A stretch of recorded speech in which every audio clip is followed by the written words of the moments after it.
రెక్కాడితే కానీ డొక్కాడని నిరుపేదలు ఆకలితో అలమటిస్తున్న నిరుపేదలందరికీ భూములు పంచి పెట్టాలనే ఆలోచనతో పాదయాత్రకు పిలుపునిచ్చిన సిపిఎంఎల్ పార్టీ రాష్ట్ర కార్యదర్శి పలివెల వీరబాబు తూర్పుగోదావరి జిల్లాలోని రాజానగరం నియోజకవర్గం సీతానగరం మండలంలోని నిరుపేదలందరికీ భూములు పంచిపెట్టాలనే ఆలోచనతో ఆదివారం సాయంత్రం సీతానగర్ గంటా గణేశ్వరరావు ఆసుపత్రి వద్ద నుండి సెంటర్లోని సిపిఐ ఎంఎల్ పార్టీ కార్యాలయం వరకు పాదయాత్ర ఉంటుందని భూమి లేని నిరుపేదలైన ప్రతి ఒక్కరూ పిలుపుకు హాజరై ఈ కార్యక్రమాన్ని జయప్రదం చేయాల్సిందిగా సిపిఐ ఎంఎల్ పార్టీ రాష్ట్ర కార్యదర్శి పలివెల వీరబాబు కోరారు. ప్రజలందరికీ నమస్కారం. నా పేరు పలివెల వీరబాబు. నేను సిపిఐఎంఎల్ పార్టీ రాష్ట్ర కార్యదర్శిని. నేను తూర్పుగోదావరి జిల్లా సీతానగరం మండలం నుంచి మాట్లాడుతున్నాను.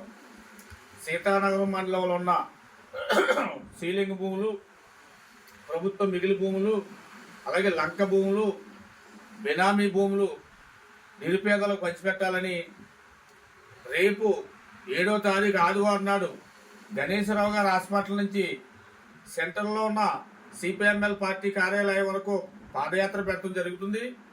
దీనికి ప్రజలందరూ గుర్తించి భూమి లేని నిరుపేదలందరూ కూడా ఈ మన మండలంలో ఉన్న అన్ని గ్రామాల నుంచి కులభేదం లేకుండా, పార్టీ ఫీలింగ్ లేకుండా అందరూ వచ్చి ఈ పాదయాత్రలో పాల్గొంటారని అందరినీ పేరు పేరు కోరుకుంటా ఉన్నాను. ఇంకో ముఖ్యమైన విషయం ఏంటంటే, చంద్రబాబు నాయుడు గారు లంక భూములు, బెనామీ భూములు, గ్రామ కంఠం భూములు కూడా రిజిస్ట్రేషన్ చేయించుకోవచ్చని ఆయన పబ్లిక్గా చెప్తూ జరిగింది.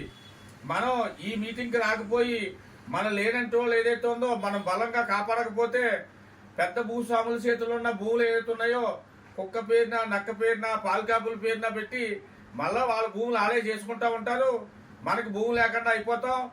గత 30 సంవత్సరాల క్రితం ఒకసారి గవర్నమెంట్ ఇలాగే రిలీజ్ చేసి అన్ని కులాల పేదోళ్ళకి ఇస్తామని చెప్పి మళ్ళా భూస్వాముల చేతుల్లోనే భూమి ఉండిపోవడం జరిగింది.